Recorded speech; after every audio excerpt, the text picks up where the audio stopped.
واضح حکم ہے حضرت فاروق اعظم کا۔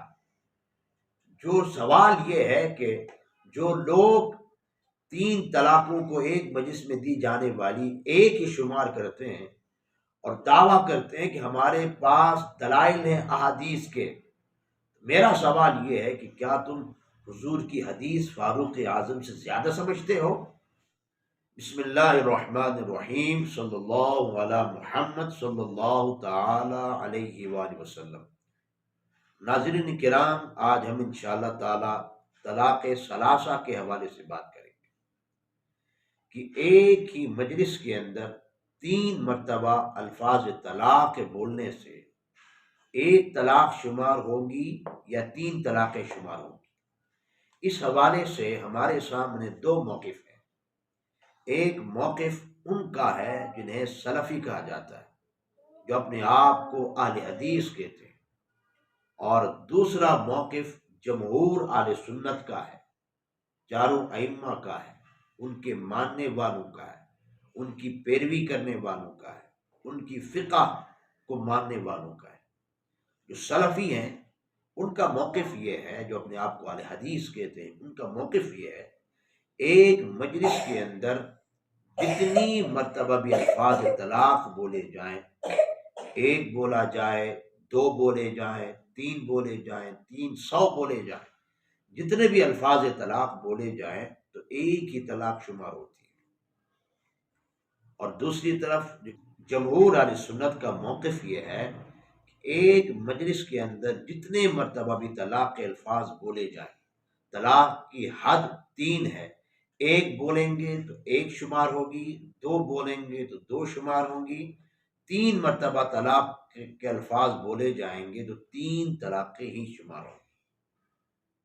تو ایک مجلس میں جتنی مرتبہ طلاق کے الفاظ بولے جائیں گے اتنے ہی طلاق کے الفاظ قابل عمل ہوں گے، نافذ ہوں گے، اور اتنی ہی طلاقیں شمار کی جائیں گی۔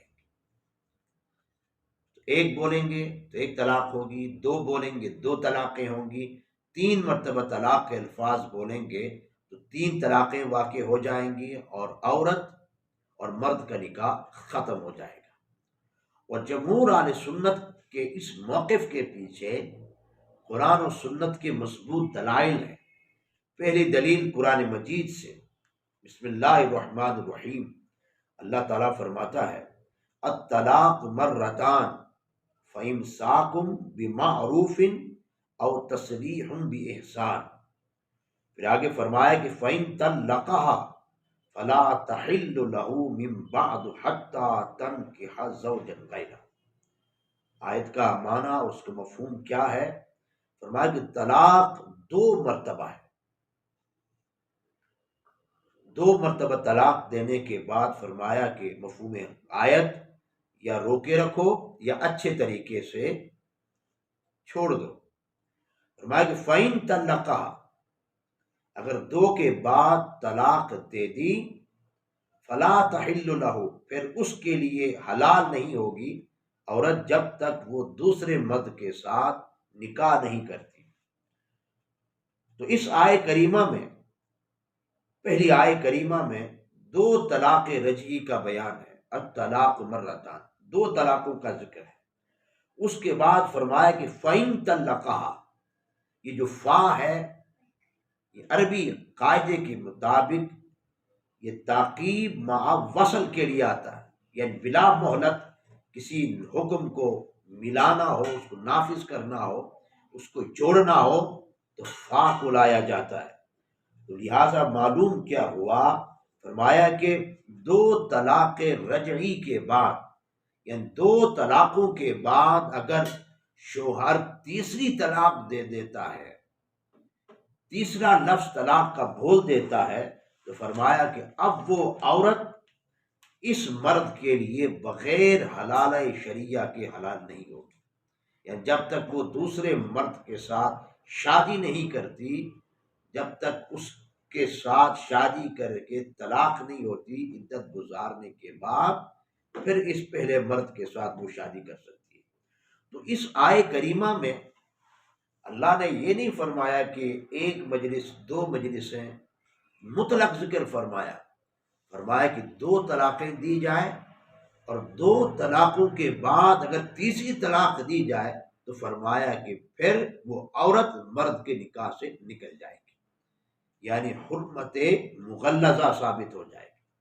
تو قرآن کی اس آیے کریمہ سے جمہور اہل سنت کا موقف سامنے آیا، واضح طور پر آیا کہ 2 طلاقوں کے بعد اگر تیسری طلاق دی جائے وہ طلاق نافذ ہو جاتی ہے، قابل عمل ہو جاتی ہے، قابل اثر ہو جاتی ہے، اور مرد اور عورت کا نکاح ختم ہو جاتا ہے۔ اسی طرح حدیث ہے، اور یہ حدیث سنن نسائی کی ہے، 3401 نمبر یہ حدیث ہے۔ حضرت محمود بن لبید روایت کرتے ہیں، فرماتے ہیں کہ رسول اللہ صلی اللہ علیہ وسلم کو ایک شخص کے متعلق خبر دی گئی کہ اس نے اپنی بیوی کو 3 طلاقیں جمیعاً بیک وقت ایک ساتھ دے دی ہیں۔ امام الانبیاء صلی اللہ علیہ وسلم نے جب یہ بات سنی تو آپ غضبناک ہوئے، اور غضبناک ہونے کی حالت میں آپ کھڑے ہو گئے اور فرمایا کہ میرے سامنے کتاب اللہ کو کھیل بنایا جا رہا ہے۔ آقا علیہ الصلوۃ والسلام اتنے جلال میں آ گئے، یہاں تک کہ ایک شخص کھڑے ہو کر عرض کیا، رسول اللہ میں اس سے قتل نہ کر دوں؟ تو اس حدیث کی روشنی میں علماء بیان کرتے ہیں، علامہ ابن حجر عسقلانی بیان کرتے ہیں، فرماتے ہیں کہ اس حدیث سے یہ ثابت ہوتا ہے کہ کوئی شخص اگر 3 طلاقیں ایک ہی مجلس میں دے دے وہ تینوں شمار کی جاتی ہیں، وہ تینوں ہی نافذ عمل ہو جاتی ہیں، اور نافذ عمل ہو کر حرمت مغلظہ ثابت ہو جاتی ہے، عورت مرد کے نکاح سے نکل جاتی ہے۔ اس لیے اگر ایسا نہ ہوتا تو امام الانبیاء صلی اللہ علیہ وسلم اس قدر اظہار ناراضگی نہ فرماتے، یعنی اگر ایسا نہ ہوتا تو آقا علیہ الصلوۃ والسلام اتنے جلال میں نہ آتے، اتنے ناراض نہ ہو جاتے۔ اگر 3 طلاقیں ایک شمار ہوتی تو عورت تو نکاح میں تھی، بات اتنی کوئی خاص نہیں تھی، اب بھی نکاح باقی تھا۔ تو آقا علیہ الصلوۃ والسلام کا جلال میں آ جانا اس بات کی دلیل ہے کہ 3 طلاقیں اکٹھی دی جائیں تو تینوں نافذ العمل ہو جاتی ہیں۔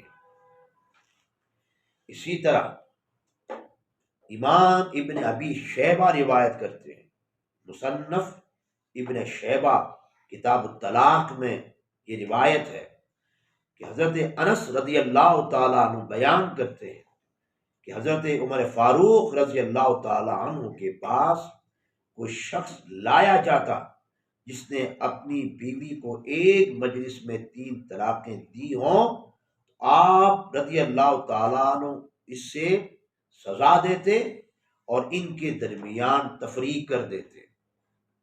واضح حکم ہے حضرت فاروق اعظم کا۔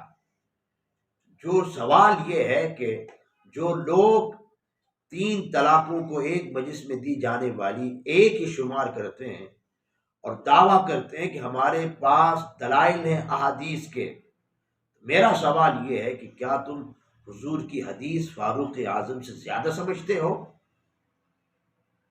فاروق اعظم سے زیادہ تمہاری فراست ہے؟ فاروق اعظم سے زیادہ تمہارے پاس علم ہے؟ تم فاروق اعظم سے زیادہ رسول اللہ کی قربت رکھتے ہو؟